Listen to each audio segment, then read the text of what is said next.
pessoal, iniciando a gravação da web aula ao vivo de hoje, da UC9 de comandos elétricos, tá?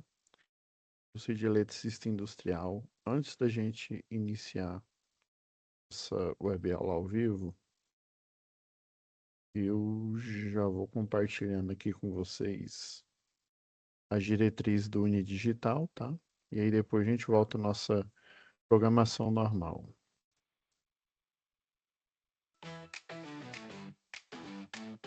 Como aproveitar melhor sua web aula via Teams? Participar de uma web aula é mais do que entrar na chamada, é estar presente, focado e respeitando o momento de aprender. Vamos às dicas? Escolha um lugar tranquilo, bem iluminado e sem barulhos. Isso ajuda você e toda a turma a manter o foco na aula. Entre na sala alguns minutos antes do horário. Assim você consegue testar a internet, o áudio e começar a aula com calma. Sempre que possível, mantenha a câmera ligada. Isso mostra envolvimento. Mas lembre-se, esteja com roupa apropriada, em um local adequado e cuide do que aparece ao fundo. Você está em um ambiente de aprendizagem. Quer falar? Use o chat ou a função levantar a mão. Respeitar o tempo de fala do outro ajuda todo mundo a participar melhor. Evite distrações durante a aula. Feche outras abas, guarde o celular e foque no conteúdo. Esse é o seu momento de aprender. Em caso de dúvidas sobre o conteúdo, fale com seu tutor ou tutora. Para dúvidas sobre acesso ou uso da plataforma, procure um monitor. Use o AVA, ele é o seu canal direto com a equipe. Você faz parte da aula e a gente está aqui para ajudar você a aproveitar o melhor dela.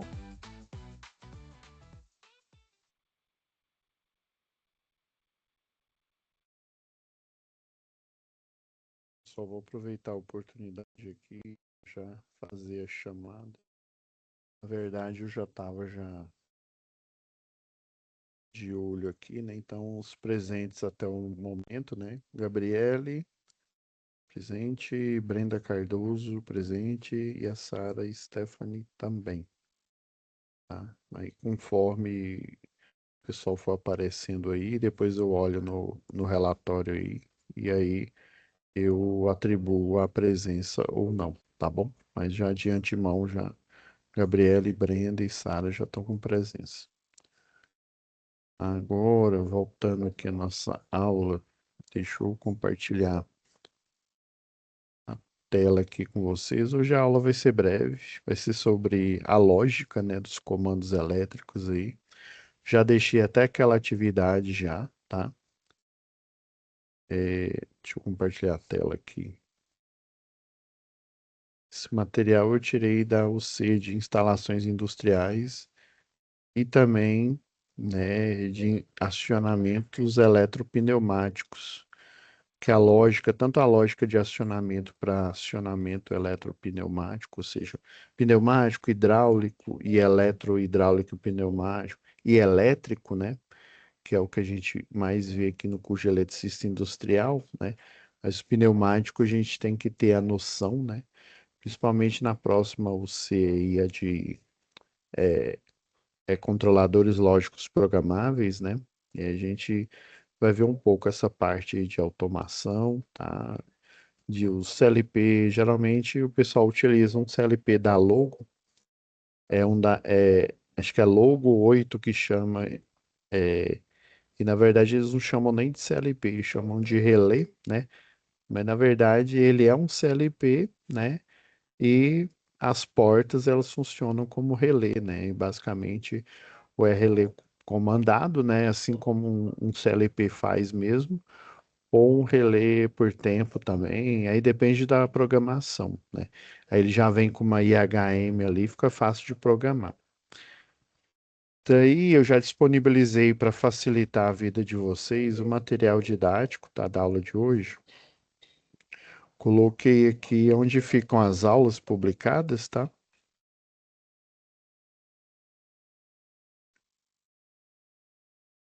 Já publiquei aqui. Ó, até já o Vinícius já deixou tudo pronto, né? Então, só vou ter o trabalho de upar essa aula. Então, tá nessa pasta aqui, ó, esse arquivo da aula de hoje, tá? Aí ele já tá em PowerPoint dentro dessa pasta. É só você entrar aqui e baixar o arquivo, tá bom? Da aula 20. Eu vou até deixar já lá na página da atividade hoje, que assim que a gente finalizar aqui o conteúdo, hoje ele não vai demorar muito não, tá? Deixa eu ver aqui em superações.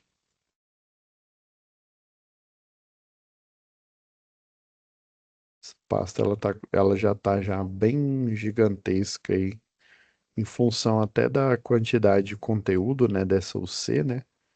Quase um ano, né? Começou no mês 2 desse ano e vai terminar agora em setembro.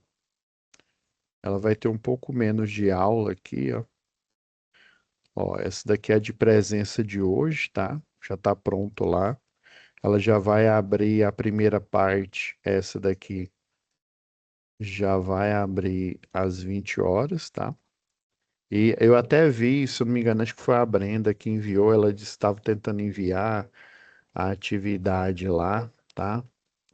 Eu vi, parece que teve um erro mesmo na plataforma, tá? Aí eu considerei, tá bom, Brenda? E eu vi que você estava com dificuldade, tentou enviar. Aí, como depois dessa aula aqui eu já entro para outras turmas, né? E eu acabei não vendo, mas depois eu vi lá e fiz a correção, tá bom? Eu considerei que você estava tentando enviar, mas realmente teve um bug aqui. Eu vi pelo log que, embora ele estivesse no horário ali, você não tinha conseguido enviar, tá bom? Você não foi prejudicada, não. É, E a atividade 2, eu até verifiquei a programação aqui, ela tá ok, tá? Fiz um teste aqui, né, para não acontecer o que aconteceu semana passada. Fiz um teste aqui e aparentemente ela tá funcionando. Mas se ela der algum problema aqui, aparece nos logs aí que o pessoal do TI já compartilhou comigo, né, para que eles vão compartilhar lá na hora, né? Que aí mostra a atividade, quem que estava tentando enviar, quem que não obteve sucesso, tá? E aqui o da segunda atividade, que vai abrir às 21 horas, tá? E fecha às 22, ele já tá aqui já. Aí daqui a pouquinho a gente comenta sobre ele. Então vamos lá. Esse conteúdo de hoje vai ser rápido, tá? Então, é para falar sobre a lógica dos contatos. A gente até já estudou ela aqui, mas é aquela história, né? Se aqui fosse um curso de eletrotécnica, até o de engenharia, o de engenharia principalmente, a gente teria muito mais aulas do que a gente está tendo agora aqui, né? Porque lá a gente vai no laboratório, testa, por exemplo, CLP. CLP não é igual, eu não sei se eu comentei com vocês, né? Na época que eu estava estagiando na área da engenharia elétrica, eu morria de medo de não saber instalar algum equipamento, né? Mas aí eu até comecei a aprender nas obras mesmo, eletricista que me dava uma dica, né? Aí eu ficava pensando, nossa, eu vou ter que decorar toda essa lógica aqui, né? Que lâmpada eu usava reator, que não usava, eu ficava morrendo de medo. E daí um eletricista pegou e me falou, né? Ele falou: Não, seu Pablo, é só o senhor olhar lá no diagrama. Quando você compra uma determinada marca, sei lá, Piau Legrand, Stack, dependendo do que você compra. E na época eu estava perguntando sobre reator, tá? O reator de lâmpada fluorescente, como ela é fluorescente, né? Ela tem geralmente o neônio, né? Desculpa, gente. Mas geralmente o neônio, né, ele não é reativo. Aí eu preciso de uma alta corrente elétrica, uma lâmpada fluorescente, para ela startar. Daí o que que o pessoal faz? Coloca um reator, que nada mais é que uma bobina e um capacitor. O capacitor ele acumula carga, né? Acumula potencial elétrico, né? Apesar de estar na baixa tensão, o que que ele vai fazer? Ele vai acumular alto potencial elétrico e, por sua vez, um indutor, mesmo estando na baixa tensão, ele vai acumular uma alta corrente elétrica, mas por um curto espaço de tempo, né? É o capacitor também, né? Alta carga ali, até o tempo de descarregamento, que o pessoal chama de tal, né? E do indutor também. Aí ele faz isso porque eu, como ele é pouco reativo, eu tenho que forçar aquela reação, né? Do neônio, de todos os elementos, se não me engano, são sete ali, da família dos gases nobres, né? E daí você tem que provocar um start ali. Se você não pôr esse reator, não é igual uma lâmpada de vapor sódio, por exemplo. Hum, Desculpa, gente, a gripe ainda me pegou ainda. Aí não é igual o de vapor sódio, que, por exemplo, é, ele é altamente reativo e você não precisa de alta corrente, né? Alto potencial elétrico. E daí, dependendo do fabricante, você tem um desenho ali de reator, né? Uma forma, até às vezes a cor do cabo, né? Que você coloca ali na lâmpada fluorescente. E dependendo, é diferente, mas sempre vem o diagrama, tá? A gente não precisa decorar. Na minha cabeça de estudante na época, né? Eu achava que eu tinha que decorar tudo, mas tudo, né?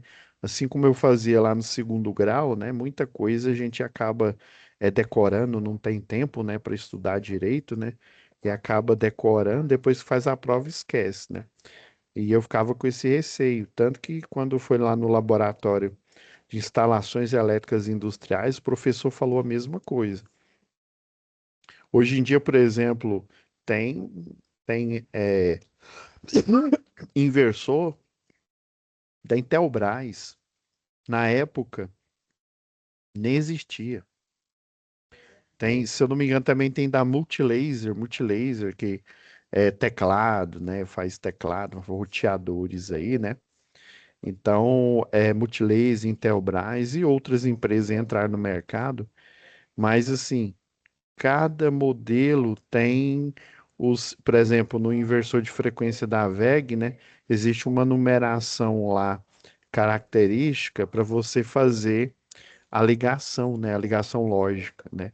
Já no chinês, até no chinês existe também uma diferença, stack, Siemens, né, a Schneider Electric também, né? Então, cada um ele vem com um manual, né, um manual rápido ali para você poder fazer a ligação. E basicamente o que que o professor falou para gente? E ele falou: olha, caso vocês forem dar um treinamento daqui para frente, ou até mesmo trabalhar na docência, né, igual eu estou trabalhando aqui, você tem que informar o aluno que CLP, soft starter, inversor de frequência, você nunca vai saber assim. Você pode ser doutor, PhD, né? Não interessa. Você nunca vai saber assim de cara já configurar ele, a menos que você já esteja configurando, né? A menos que você já conheça, que você trabalhe. Por exemplo, os produtos da VEG eu conheço bastante, porque eu presto serviço aí para algumas lojas de placa solar, né? Inversores para placa solar para emular, né, a tensão elétrica da rede elétrica, né, porque a placa solar, lembrando, ela gera tensão e corrente contínua diferente da alternada que a gente utiliza, né, no nosso cotidiano no sistema elétrico de potência, tá? Então, todos eles têm um manual bem pequenininho de guia rápido e, obviamente, cada um deles, por exemplo, da ABB, tem um inversor que eu já mexi da ABB, que só o manual básico dele tinha mais de 400 páginas, tá? Então não quer dizer que você, só porque você é eletricista já há muito tempo, industrial, por exemplo, que você é eletrotécnico, você é engenheiro, que você sabe tudo, né?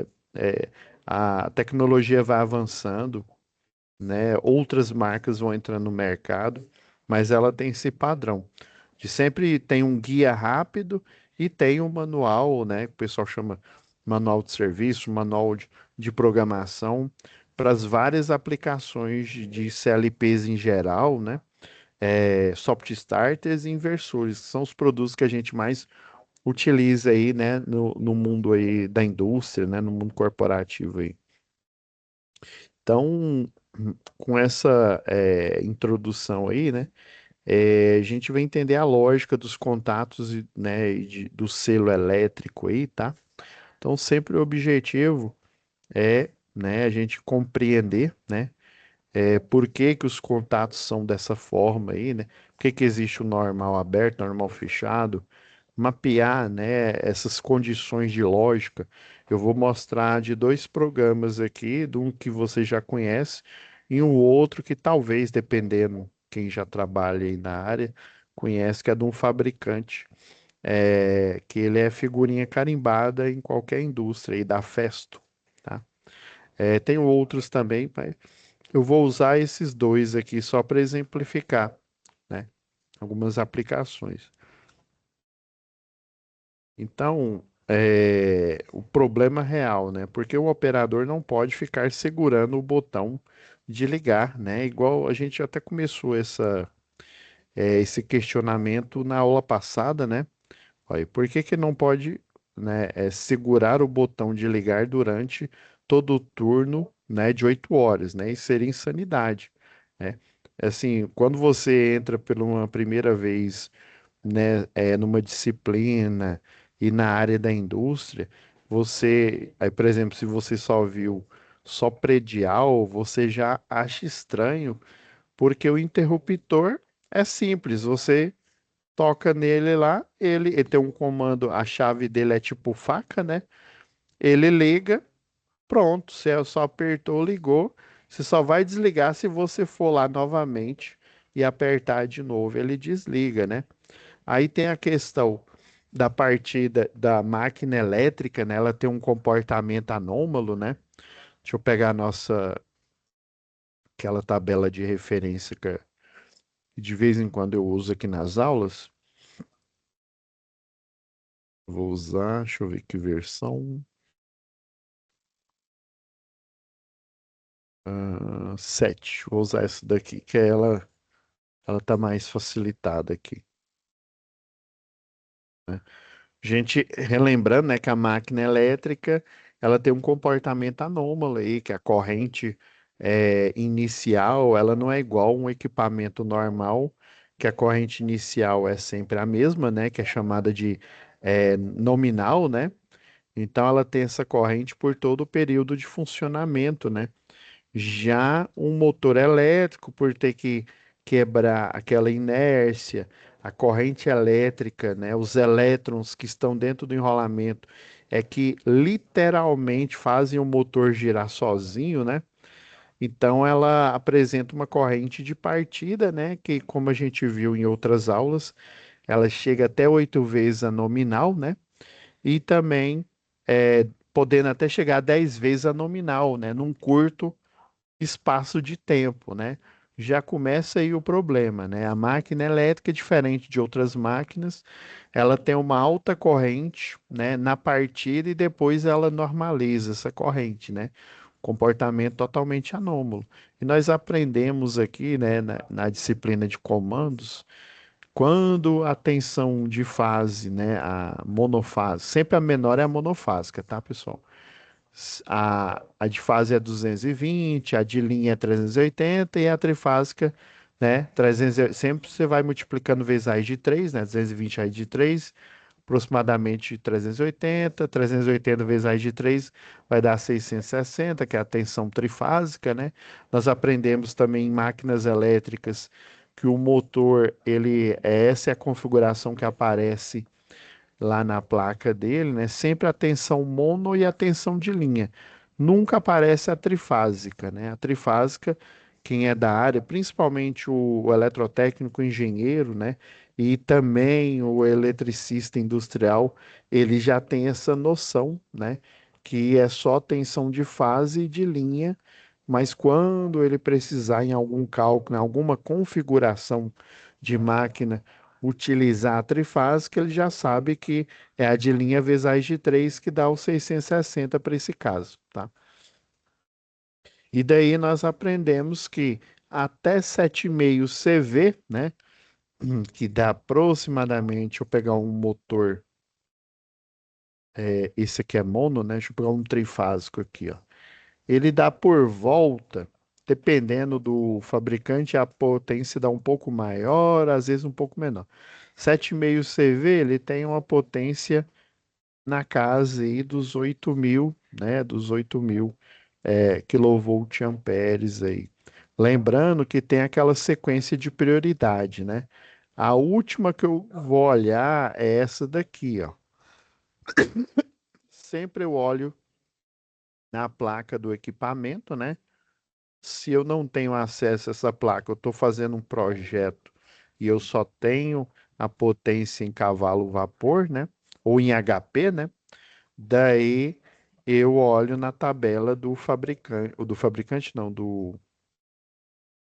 da concessionária de energia local. Em último caso, eu faço aquela conversão, né? É, um CV, né, um cavalo vapor, é 736 watts. E um HP, apesar de que seja a tradução, né, do inglês, né, horsepower para cavalo vapor, ele é um pouco maior do que o cavalo vapor aqui, né, o em português, né. É, um HP é 746, né, enquanto um CV é 736, né, watts de potência. Então, até essa potência aqui, você pode dar partida direto, tá? Só que em função da máquina elétrica, vamos começar a raciocinar aqui. Em função da máquina elétrica ter uma corrente de partida, e em função, só por ela ter a corrente de partida, ela precisa do contator. Lembra daquela aula que eu até mostrei um aqui? Eu peguei duas câmeras, né? Mostrei. Vocês viram que o contator, né? Ele substitui o interruptor porque ele tem uma armadura metálica, né, que suporta essa corrente até 8 vezes, às vezes até 10 vezes a nominal na partida, beleza. E o motivo pelo qual, né, esse é o primeiro motivo, né, o contator ele tem uma armadura maior do que um simples contato tipo faca, né? Aí por isso que você utiliza o auxílio do contator. Porque o barramento é basicamente o contator que você vai ligar. Aí o acionamento, ele vai ter simplesmente uma alavanca, no, que seria um botão, né? E uma mola. Aí essa mola onde já tem um outro motivo. O motivo é eu poder fazer uma programação rudimentar, que é o primeiro nível de. Não é nem o primeiro nível, né? Tem um nível lá que você faz a programação digital, é literalmente você fazendo a lógica digital, né? A lógica eles chamam de tabelas lógicas, né? Hoje a gente vai ver até uma aqui, né? Usando uma tabela lógica, você pode simular no papel comportamento de um circuito eletrônico e esse comportamento desse circuito eletrônico, né, seja ele digital ou às vezes até analógico também, né, dá, dá para você fazer, mas principalmente digital, você consegue com que esse circuito ele faça acionamentos numa sequência lógica ali. E para você conseguir fazer isso, e alguns, desculpa, gente. E alguns métodos de segurança que a gente vai comentar hoje aqui, né? Você utiliza uma lógica, né? Vem lá da lógica, na verdade, vem da filosofia, tá?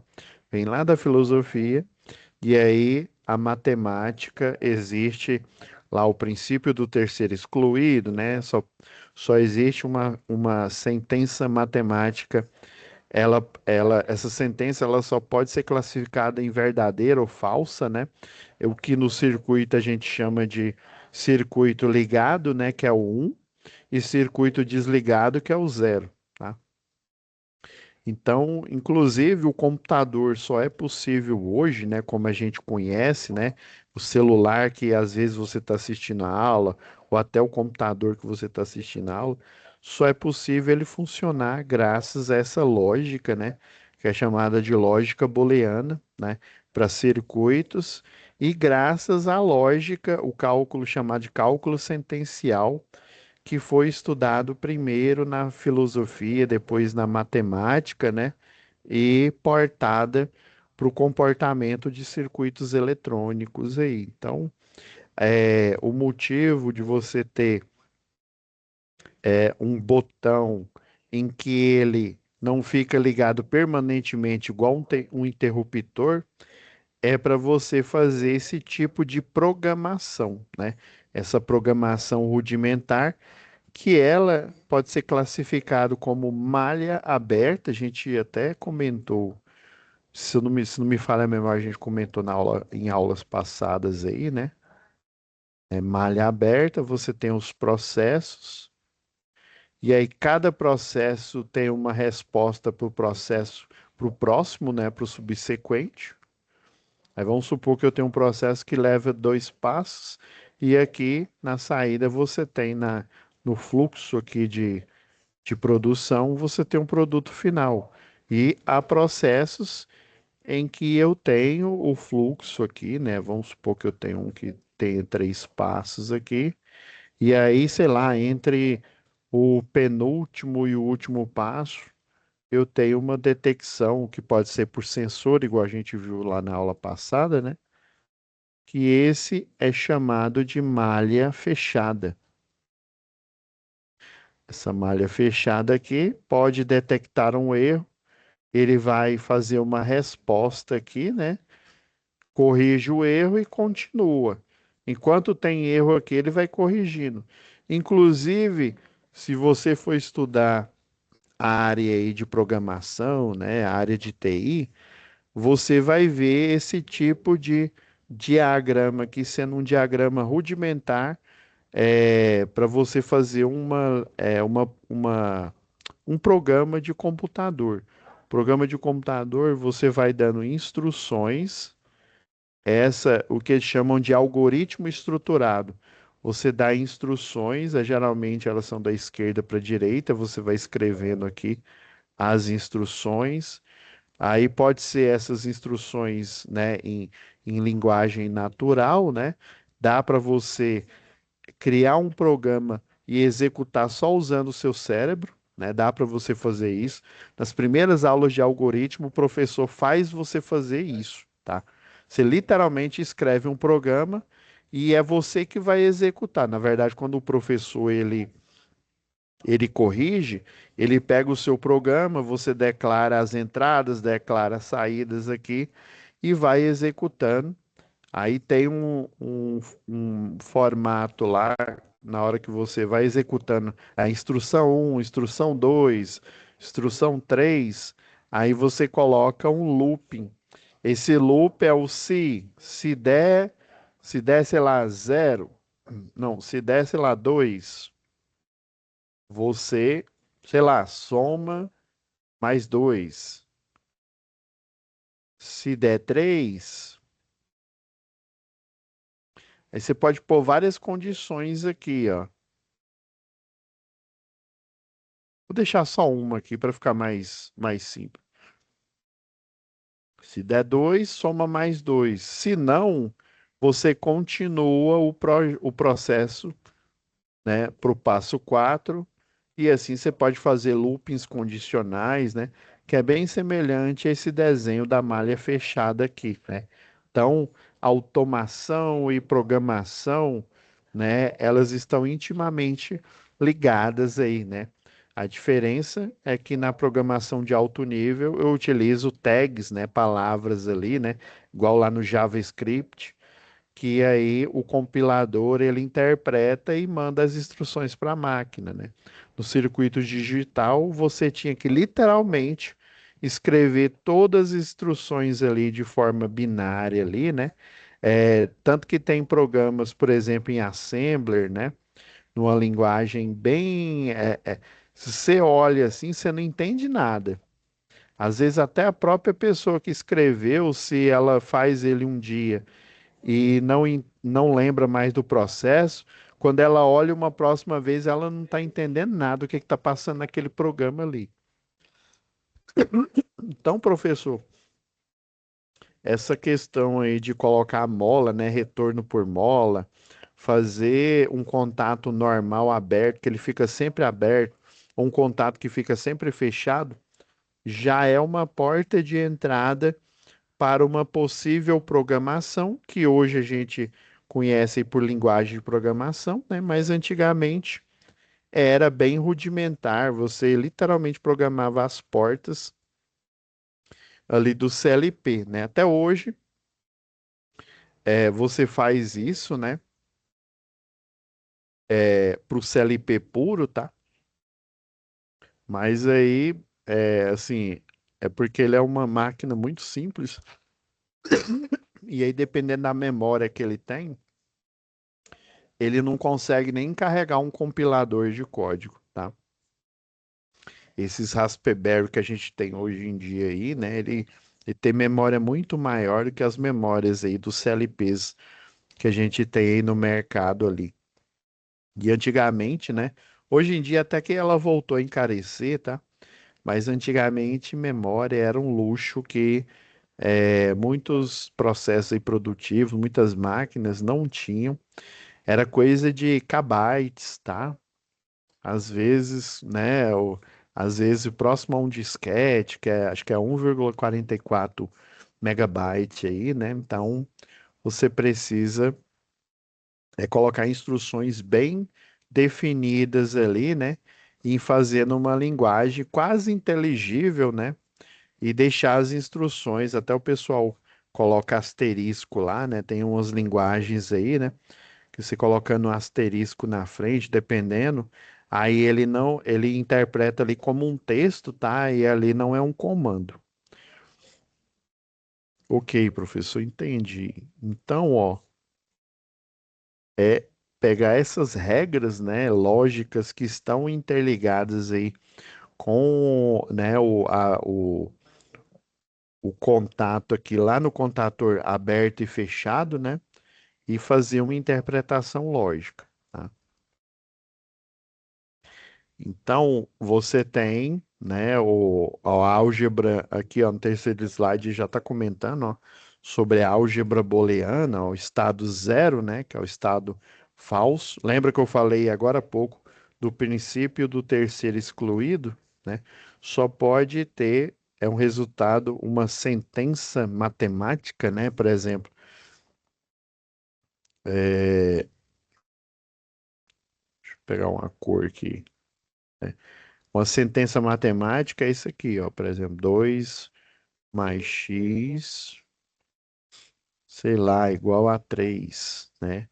Se você, isso aqui é uma sentença e ela é aberta. É lógico que se a gente isolar aqui, ó, passar o 2 para cá subtraindo, né? Então vai ficar 3 menos 2, x vai ser igual a 1, né? Então, x igual a 1 é a única sentença em que esse resultado ele é verdadeiro, né? Qualquer outro número diferente de 1, vamos supor, x igual a 2, ele é falso, né? 2 mais 2 é 4, mais 2 mais 1 é 3, né? Então, o estado falso aqui, ó, seria o zero. O estado verdadeiro dessa sentença matemática, dessa sentença lógica aqui, né, na forma matemática, né, aí vai ser um, tá? Então, tensão zero na carga, corrente zero, bobina, ó, as possíveis interpretações que você pode tirar disso, né? Bobina desacionada, né, ou aberta, né? Exemplo, ó, botão em repouso, motor parado, o estado verdadeiro aqui, ó, circuito fechado barra energizado, né? Tensões de, isso aqui eu tô falando de fase aqui, ó, tensão de fase 220 ou 127. A corrente ela vai estar fluindo do circuito. Não necessariamente o valor dela tem que ser 1 ampere, tá? Mas esse estado verdadeiro, ele revela que existe tensão no circuito, existe corrente, a bobina está energizada, ela está é magnetizada, né? Ou seja, o botão está pressionado, o motor está girando, às vezes o sensor ali, né? O objeto passou, aí o sensor ele é o próprio botão, né? O sensor percebe, né, que tem um objeto passando aqui, né? Ele tem, lembra dos sensores lá que tem tantos centímetros de distância, né? De detecção. Aí ele percebe que tem, então estado verdadeiro. Passou, falso, porque não tem nada fechando o circuito aqui, né? Então, em lógicas, né, de contatos aí, ó, o aberto, o zero é falso e o fechado, um é o verdadeiro. Aí lá no programa, quando a gente chega num nível mais baixo ali da máquina ali, né, que aí o pessoal, por exemplo, ali no próprio CLP ali, né, no controlador dele ali, aí tem a memória, onde fica o programa que você carrega ali em ladder, né? E aí ele vai salvar aqueles comandos e vai fazer uma certa sequência ali numa indústria ali, né? Dependendo do que ele foi programado ali. É igual eu falei, na primeira, lá no malha fechada, né? No primeiro faz a limpeza da garrafa lá, né? Depois ele faz o invase. Depois ele faz, fecha a tampinha, né? Já um outro processo. E aí depois faz a estampagem, né? Até finalizar os processos. Entre esses processos você tem os sensores ali para detectar se tiver algum erro. Ele faz um looping novamente, né? Ou então ele chama alguém, às vezes a garrafa, ele bateu aqui na garrafa, ela quebrou, e aí para a produção, né? É só um alarme, vai alguém ali conserta, limpa, né? Deixa tudo ok, né? Não pode ficar caco de vidro e tal.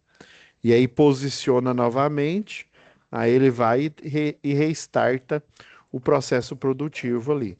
Então é nesse sentido, tá, pessoal? Os contatos normal aberto aqui, né? Vem lá dessa norma internacional aqui, ó, ISC 617. Depois eu vou colocar aí um exemplo aqui, né? Para vocês aqui, né? Eu vou disponibilizar essa norma aí. Eu tenho um grupo aí que a gente vai fazendo serviços, né? A gente deixa disponível para outro profissional, né? Até às vezes tem muitos que além de exercer engenharia também são docentes, né? A gente sempre deixa lá, né? No sentido de compartilhar, né? Porque isso é bom, né? Na nossa comunidade aqui, né? Não só os professores, mas os alunos, né? Que o meu objetivo aqui é compartilhar a informação do curso de vocês, né? Incentivar vocês a cada vez mais buscar. Tá? Então, em simbologias lá de quadros, né? O normal aberto, né? Isso daqui ele tá bem parecido com o interruptor, tá? Mas às vezes eles colocam esse desenho aqui, segundo a IEC, tá? Essa IEC aqui, ó. Eu já vi até uns desenhos que tem nelas lá. E aí eles podem colocar nesse formato aqui, ó. Como se fosse um disjuntor, né? Lembra que o disjuntor, geralmente é assim, o disjuntor a seco, né? Você faz um arco aqui, ó, em cima, né? Aí se for uma fase, você põe um risquinho. Se for duas, dois. Se for três, três riscos, né? Três fases aqui. Aí já dos contatos, né? Ele pode vir assim, né? Com a setinha. Ou então pode vir como se fosse um botão mesmo aqui, ó. Aí ele aqui flutuando, estaria aberto, né? Normally open, né? Lá do inglês. E NC, né? Normal fechado, né? Aí ele fica bem desenhadinho aqui embaixo, né? Como se estivesse mesmo passando a corrente aqui, né? Ou o sinal lógico. Então, a associação em série, né, é a lógica E, tá? Eu vou até mostrar um rapidão aqui para vocês. Vocês não precisam nem baixar esse programa. Deixa eu pegar, ele é o Pneumática.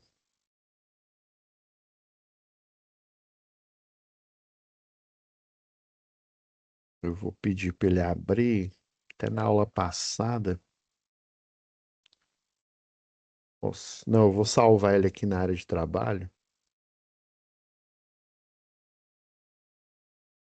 que senão vai demorar que só. Até eu achar essa pasta dessa turma.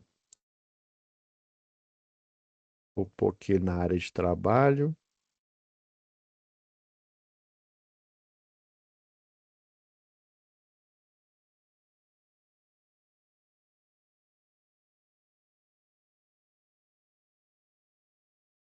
Ó, isso aqui é uma lógica E também. Deixa eu deixar ele bem pequenininho aqui para vocês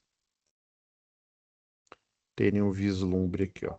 Isso aqui é um diagrama, não se preocupem, tá, pessoal? Isso aqui é um diagrama pneumático aqui, ó. Aí você tem esse triângulozinho, é o compressor. Aqui é a unidade de tratamento. Aqui é a válvula, né, que vai enviar, já que é pneumática, é ar comprimido, né? E aí, essa lógica, aí essa aqui é uma válvula unidirecional de fluxo de ar aqui, tá? Aqui é uma solenoide, tá? É uma válvula solenoide, ó, ela tem tá com essa tag Y1. Isso daqui é uma lógica E, ó. A lógica E, ela só funciona, deixa eu colocar ele aqui para executar aqui só para vocês verem, ó. Quando eu tenho ar comprimido pressurizado, ela fica azul escuro. Quando o sistema está ligado e não está pressurizado, fica esse azul bem clarinho aqui, ó. Aí, a partir do momento que eu aperto aqui a botoeira aqui, ó, ela tem um retorno por mola, né? Assim como é e para você ligar é o normal aberto, tá? E aqui, deixa eu segurar o shift aqui, que ele vai simular como se eu estivesse apertando os dois ao mesmo tempo, ó.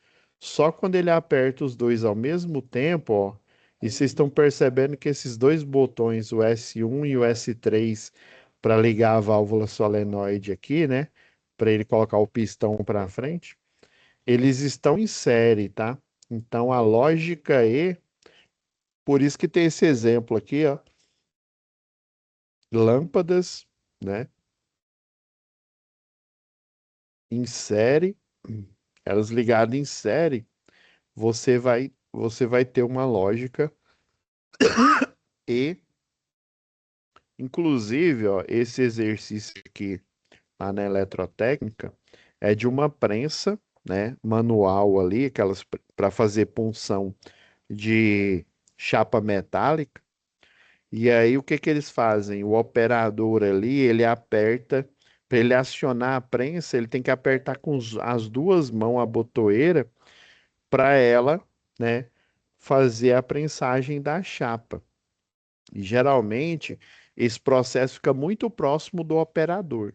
Aí ele usa as duas mãos, por quê? Porque se ele usar uma lógica ou aqui, por exemplo, né, o que que vai acontecer? Ele vai ligar só com uma mão aqui e a outra fica livre. E às vezes a que fica livre, se dá errado alguma parte lá no processo ali, né?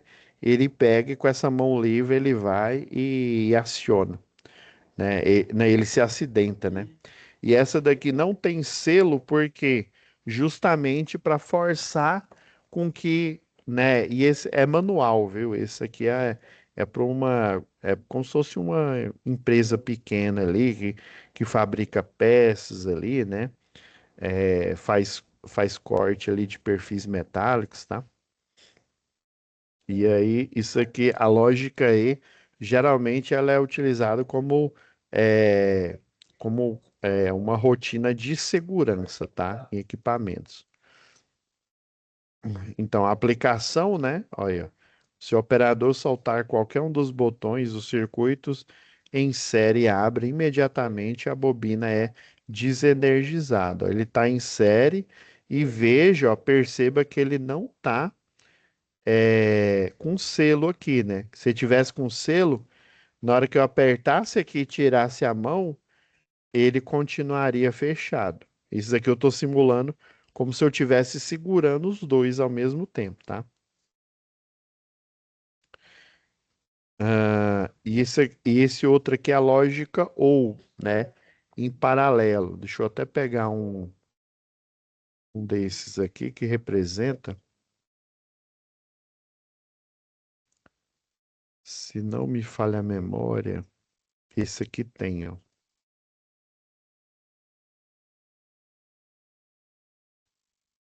Ó, isso aqui tem a lógica E, ó. Esse é um outro exemplo, ó.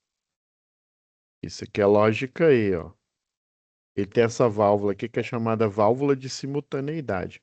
É um outro jeito de você fazer essa mesma ligação, tá? Em vez de utilizar essa válvula aqui, ó, você pode utilizar essa. E aí, ó, eu só consigo se eu segurar os dois ao mesmo tempo, ó, acionar. Por conta dessa válvula aqui que ela vai fazer a lógica aí.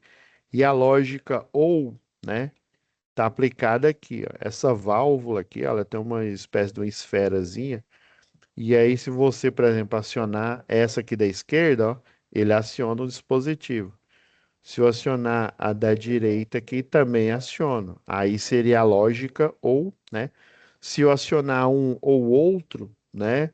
Ou os dois ao mesmo tempo, tanto faz aqui, né? Eu tenho um acionamento. Esse aqui, por exemplo, esse processo, vamos supor que fosse uma prensagem, uma guilhotina, ele fica longe do operador, tá? E daí o operador tem, nesse caso aqui, ele tem a opção de apertar ou com a mão, né? O processo aqui, destravou aqui o programa. Ou com a mão, ou então com, ó, destravou aqui. Ou com a mão, ou então com o pé, ó. Isso aqui é um pedal, tá? Aí, às vezes, dependendo lá do processo produtivo, você tem um pedal ali para você acionar, né? Um equipamento ou uma parte lá do processo, tá? É a lógica ou aqui, ó. Um exemplo aqui, ó, lá nesse que eu criei aqui, ó. A esteira de grãos, ó, pode ser acionada a partir de dois pontos distintos aqui na fábrica, né? Seria aquele mesmo caso, não tem aquela interruptor paralelo, né? Que o pessoal chama de three-way ou four-way, né? Três vias ou quatro vias, né? Se você precisa ligar uma mesma lâmpada em dois pontos diferentes, eu vou utilizar dois three-way. Se eu preciso em três, aí a conta é sempre assim. Se eu preciso de mais que dois, sempre dois, vamos supor que eu preciso de 10, né? Dois já são three-way. O restante são os intermediários, que são o four-way aí. E eu posso acionar por 10 pontos diferentes. A exemplo aí, um lance de escada aí, né? Eu posso fazer esse acionamento de interruptores. Do mesmo jeito, eu posso aplicar isso na indústria, né? E aqui ele está falando aqui, ó. A esteira de grãos pode ser acionada a partir de dois pontos distintos da fábrica. No painel local, né, junto à esteira ou a mesa central do operador, sala de controle. Tem muitos que chama sala de guerra, né? É uma sala ali que fica somente operador, só mesmo pessoal ali, vamos dizer assim, do alto comando ali, né? Dos processos mais sensíveis ali. Aí geralmente essa sala e ela tem vários monitores ali, né? Para você poder monitorar as várias partes do processo produtivo, tá? Então você pode, e geralmente eles fazem essa redundância aí, né? Eles colocam em um ponto estratégico lá na esteira para você desacionar ou acionar caso seja conveniente, caso seja necessário, né? Ou então o operador lá da sala de controle ou da sala de guerra, né? Ele pode fazer isso, inclusive com todos os outros processos ligados ali àquele processo produtivo ali, no caso aí, lembra que desde a aula passada, né, ele faz detecção de grãos, né? E aí faz contagem, né? E aí, depois de detecção, contagem, né? Vai fazer o que? O invase, né? O invase dele nos invólucros ali, pode ser é, vidro tipo garrafa PET, né? Pode ser. também é o saco, né? Tipo, né, saco de arroz, saco de feijão, né? Aí depende aí. E a função inversora é a porta de que eles chamam de negação, né? Então a inversora aqui, ó, o botão de emergência, ele pode ser interpretado aqui, ó. Inclusive o de emergência, ele, quando você aciona ele, você tem que puxar a parte dele aqui de cima, né? Porque senão você não consegue fazer o acionamento novamente, tá? Em alguns processos aí, essa função inversora é utilizada. Por exemplo, deixa eu pegar emprestado lá de eletricidade.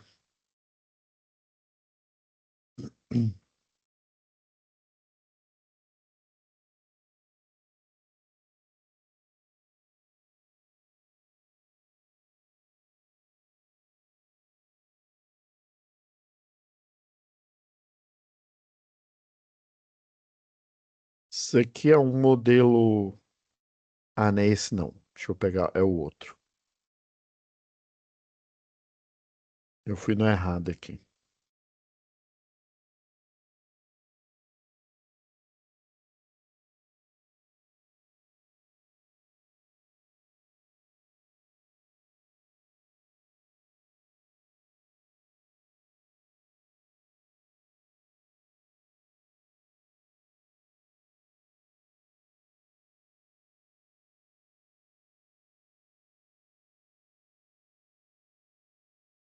Deixa eu ver se é esse.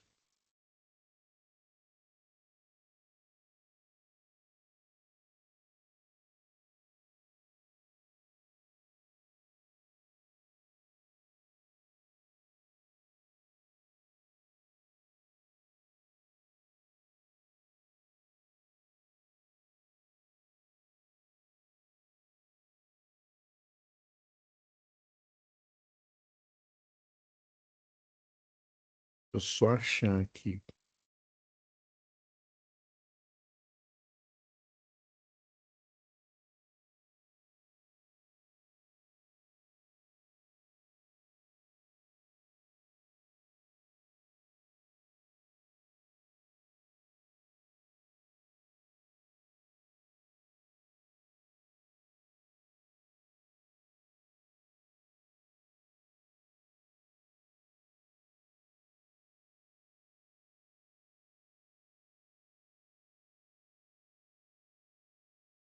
Ah, aqui, ó. É porque eu não estava encontrando aqui, pessoal. Tive que apelar aqui pro, pro Explorer aqui.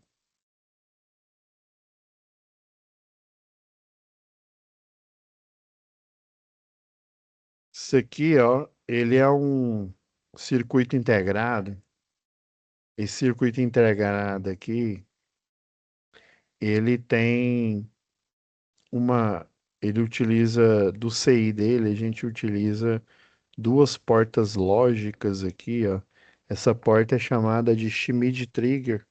Essa Schmidt Trigger, exatamente, até o desenho dela aqui, ó, ela representa a inversão de frequência aqui, tá?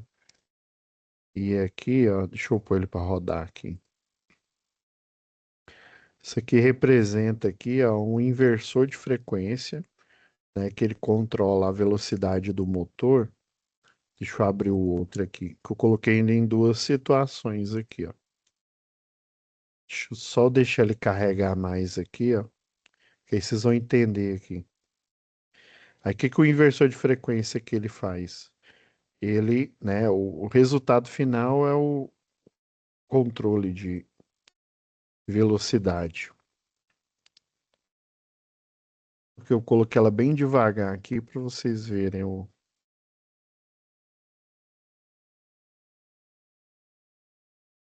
Deixa eu só esperar uma outra forma de onda carregar aqui.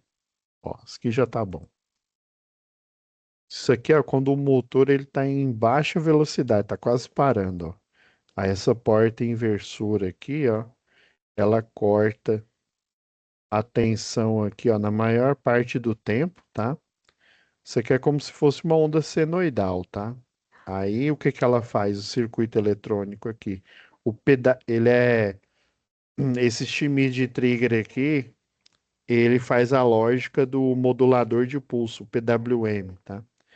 E aí aqui ele tá com uma resistência aqui bem baixa aqui, ó, justamente para o motor ficar com a velocidade bem, o motor tá quase parando aqui, ó. Aí você vai mexer na resistência aqui, ó, aqui ele tá aumentando a velocidade, ó. Na hora que esse aqui é o tempo de carregamento desse capacitor de filtragem aqui, ó. Essa onda laranja que vocês estão vendo aqui, ó, o capacitor está carregando. Aí quando eu aumento esse tempo de carregamento, o motor ele vai aumentando a velocidade. Aí a fase inversora, que é esse daqui, ó, que não tem tensão, ela vai diminuindo até o motor, dependendo da quantidade de polos que ele tem, né, atingir o ápice da velocidade dele ali, né? E nesse outro caso, a fase inversora ela está aumentando e está ficando essa parte aqui, ó, de carregamento, ela está ficando tão curta que não dá nem para a gente ver aqui, ó. Essa parte aqui, essa rampinha aqui, ó, que aqui o capacitor está carregando. Enquanto ele está carregando, o motor ele está injetando tensão no motor e o motor está em velocidade. E aí, essa parte aqui é do descarregamento. Aí, quando o descarregamento ele fica muito longo e o carregamento rápido aqui, o motor vai perdendo velocidade. Aí, a parte de negação a essa porta lógica aqui, ó, ela aumenta o tempo dela, né? É basicamente quanto tempo que ela é acionada. Se a não, ela a porta, o Schmidt trigger aqui, ele fica muito tempo acionado, o motor vai perdendo velocidade. Se ele fica pouco tempo desacionado, ou seja, o capacitor carregando aqui, né? Eu consigo aumentar a velocidade do motor até esse tempo ficar igual esse daqui, ó, praticamente zero aqui, né? E aí ele chega no seu máximo. E é aqui que a gente, e isso, inclusive, não só no controle de velocidade de motor, né? Que uma ET, né, uma estação de tratamento de água, pode utilizar aí, né? Mas também, né, em circuitos de inversor de frequência que simulam a rede elétrica, né?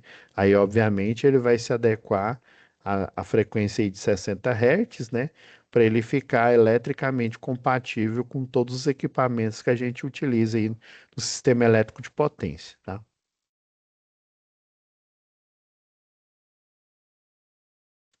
Ok, que já está praticamente terminando aqui. Agora, para a gente fechar aqui, ó, deixa eu só discutir aqui com vocês as duas atividades. Inclusive, a primeira já abriu aqui, ó. Atividade um, ó. Responda o desafio de projeto aplicando os conceitos de álgebra de contatos, né? As portas E e U. Ó, o novo triturador de cascas de soja na Dragrotec possui um painel de comando próximo à máquina e um painel de controle remoto, né, na sala de operações, né? Igual eu falei agora há pouco. O operador precisa ser capaz de ligar o triturador através do botão que fica no painel, né? Painel local, ou pelo botão, né? Liga do painel remoto, né? Então ele tem essas duas opções, tá? No entanto, por questões de segurança, né, em conformidade com a NR2, né, NR2 não, desculpa, NR12, né, de máquinas e equipamentos, né, ela só pode receber energia se a grade de proteção estiver devidamente fechada, acionando um sensor, né, um contato de segurança ali, né. Agora, para traduzir essa lógica, ó, como que esse eletricista projetista da Agrotec, né, explique detalhadamente como você deve associar eletricamente esses três componentes no circuito de comando.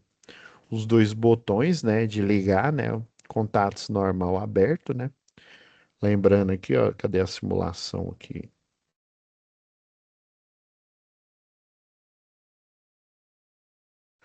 Para ligar, ó, sempre ele vai estar no normal aberto aqui, ó. E o sensor da grade de proteção na sua, ou seja, então é, eu vou ter que ter um duplo contato aqui, né? Na sua resposta, especifique qual associação, se ela vai ser em série ou paralela. Deve ser feita entre botões para representar a porta lógica ou, né? E qual associação deve ser feita entre esses botões, se é em série, né? Ou e o sensor da grade, né, para representar a lógica E, que no caso é essa daqui, né? Então a resposta está aqui, né? Só comentando aqui, né? A associação da porta lógica ou OR, né? Que é o que chama lá, né? Na álgebra booleana, né? Olha, o triturador ele pode ser ligado pelo painel, né? Lembrando aqui ou pelo remoto, né? Então, os contatos abertos, né, dos dois botões, eles devem ser ligados eletricamente em paralelo, né? Porque eu posso acionar ou, cadê o outro aqui?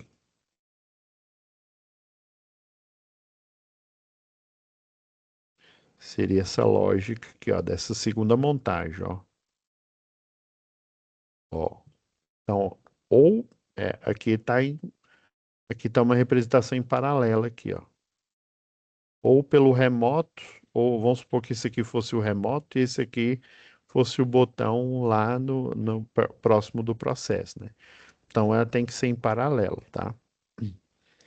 E no caso aí da lógica E, aí volta essa figurinha aqui que eu coloquei para vocês, né?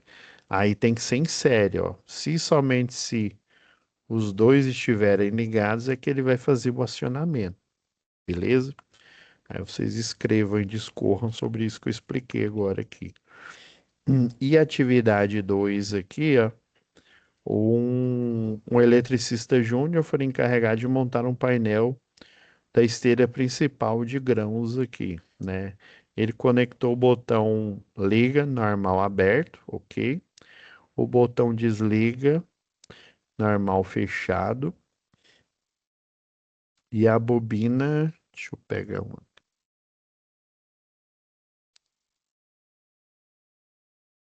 E a bobina do cotator corretamente, né? É aquela ligação da partida direta, tá? Ao fazer o teste prático, ocorreu um erro, né? Quando o operador aperta e segura o botão liga, a esteira roda perfeitamente. Porém, no exato momento em que ele tira, né, o dedo do botão, ela para. Então, o que que ele esqueceu de fazer aí, né? Dica, esqueceu de fazer o selo, né? Aí lembra que o selo, cadê o trem para eu desenhar aqui?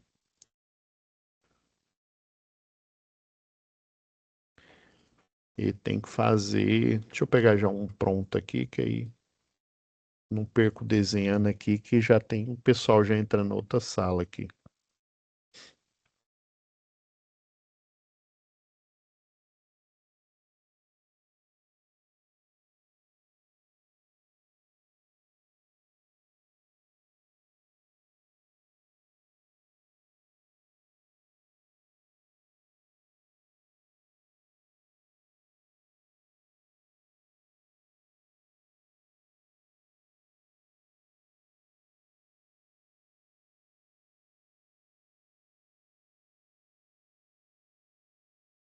Ó, o que que ele fez? Ele ligou, né? Ó, correto aqui. Deixa eu ligar a simulação aqui, né? O botão de desligar, ele fez correto. E o botão de ligar correto, ó. Só que aí nesse. Opa, tô esquecendo de ligar o disjuntor aqui, né? Então, ó, na hora que ele liga aqui, ó, tem que ter o selo, ó. Contato auxiliar, né? Ele ligou o primeiro, né? Por isso que tem um aqui, o 3 e 4, né? Que é o normal aberto. Porque na hora que ele energiza aqui, ó, o normal aberto, ele vai fechar, tá? Ele fecha e aí ele faz o jump pelo selo aqui, ó, continuando a bobina, né? Energizada aqui. O erro dele foi não colocar o selo, ele esqueceu do selo aí, tá bom? Então é isso, pessoal, tá? Já está aberta a primeira atividade aqui, né? Lá para as 21, a segunda vai abrir aqui, aí vocês já vão poder fazê-la aí, tá? Mas já podem ir trabalhando nela. Muito obrigado, tá? Fiquem com Deus e até a próxima web aula ao vivo. Tchau, tchau.